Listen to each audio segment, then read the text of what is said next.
Hello guys, good afternoon. Jepoy pa rin po and welcome to my channel. So for today's video guys, magpo-food vlog ulit tayo. Gagawa tayo ng kakanin na kutsinta kasi ang dami-dami ko naman nakikita sa feeds ko na nagsusulputan ng mga kutsinta. So sabi ko marunong din ako gumawa niyan kaya sabi ko gagawa ko and ibablog natin siya ngayon.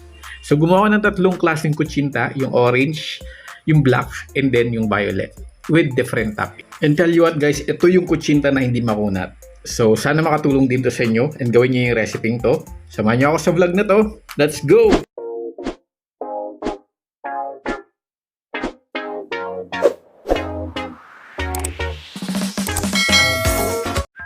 So, first step guys, kuha tayo ng bowl. Tapos, lagay tayo ng 1/2 cup cassava flour. And then, 1/2 cup din na all-purpose flour. And 1/2 cup ng light brown sugar.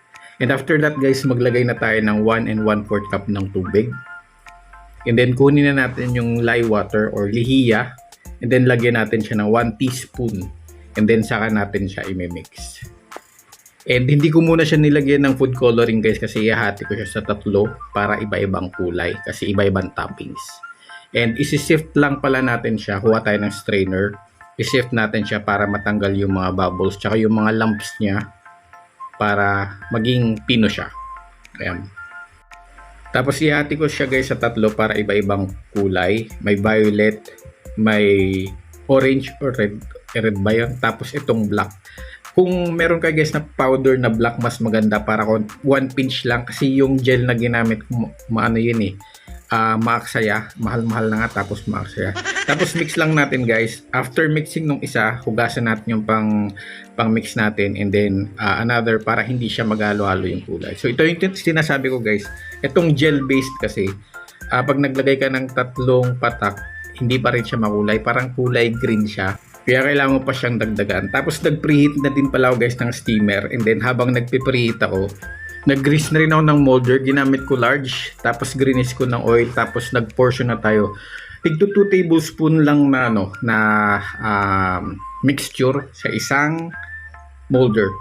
So pwede nyo rin guys dagdagan pa at least 75% ng molder. Lagyan nyo ng gantong mixture. Kasi hindi naman siya mag-i-expand eh.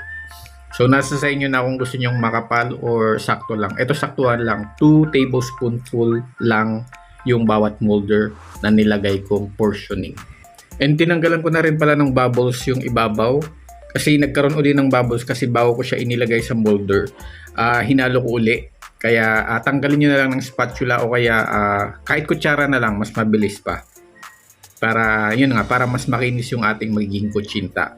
And pagkatapos nyo yan guys, pag halimbawa okay na yung pinapreheat natin, then lagay na natin siya sa ating steamer. Ayan, medyo okay na pala siya. And then lalagay na natin to lahat. Bale, nakagawa lang ako ng 17 peraso lang. Gamit natin large molder guys.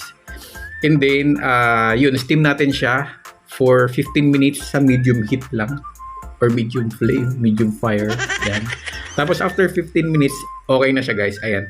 Ayun pala, pag mag-i-steam pala tayo nito, maglagay tayo ng tela sa lid o sa cover nito para hindi mag-drip yung moisture niya at magtubig yung ibabaw. And then, i-toothpick test natin.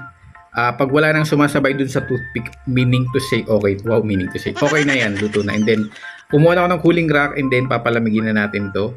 And habang pinapalamig ko pala to guys, gagawa na ako ng toppings natin. Para sa black kutsinta to guys ha. Nagpreheat ako ng pan. Tapos kumuha ko ng 1/4 cup ng desiccated coconut and then 1 tablespoon na milk powder. Tapos pahinaan na natin guys yung apoy. Sobrang hinang-hina lang kasi mabilis lang tong maluto. Mix lang natin to, ayan, sobrang hina lang and then mix natin siya hanggang sa mag-golden brown siya. So bali ito yung pang tatoppings natin dun sa black kutsinta. So in-unmold ko na guys. So ito na yung ating orange kutsinta. And then ang pinang-toppings ko pala dito ay cheese, keso na perfect para dito sa sa orange kutsinta. And then titikman natin to guys. Isa-isa natin titikman. And ito muna ang ating orange. So bali itong kutsinta pala guys, siya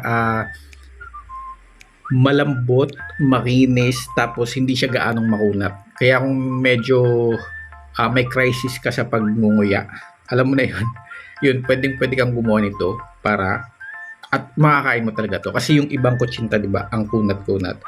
Kaya yung mga yung mga nahihirapan ngumuya, hindi masyadong fan ng kuchinta. So ito guys, maganda or masarap yung ang toppings natin ay cheese kasi nagko-complement siya. So ito naman yung in-unmold natin na ating black kuchinta, and yung ginawa kong pan-topping, yung desiccated coconut and then powdered milk, and then ayan. So bali, usually pa lang nakikita kong pinang-toppings dito sa black kuchinta ay yung gatas na ginawang yema. Kaso ayoko nun kasi maaksaya yun sa gas kasi papakuluan mo yun ng 4 hours yung gatas sa lata, pakukuluan mo sa tubig, and then kinabukasan mo pa magagamit. Ganun din naman, gatas din naman. Kaya ito ang ginawa ko, and sobrang nasarapan ako dito sa toppings na to. Ginawa ko na to kasi dati, kaso nga lang yung unang gawa ko nito hindi ko nilagyan ng powdered milk. So ngayon nilagyan ko ng powdered milk, so mas sumarap siya. So far mas gusto ko ito.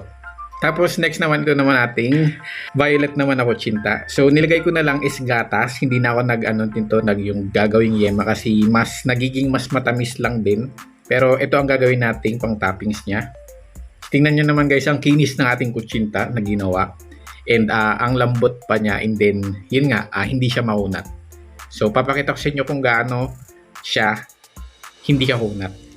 Pag in-slice natin siya, walang masyadong sumasama. And promise guys, hindi siya tulad ng ibang kuchinta. Tingnan nyo naman. Hindi siya yung ibang tulad ng kuchinta na lumalaban talaga, ang kunat-kunat. Ito hindi masyado. Kaya kung gusto nyo ng ganong kuchinta, try nyo yung gantong recipe. Tapos ito, nung tinikman ko to, hindi ako masyadong na-impress kasi nga matamis na, tas matamis pa yung yung toppings, kaya hindi ko siya gusto. So mas gusto ko talaga yung black tsaka yung orange kasi nagko-complement yung kanilang lasa. So yun lang guys, hanggang dito na lang ulit. Thank you so much for watching. Please don't forget to like, share, and subscribe. See you in my next vlog. Bye bye.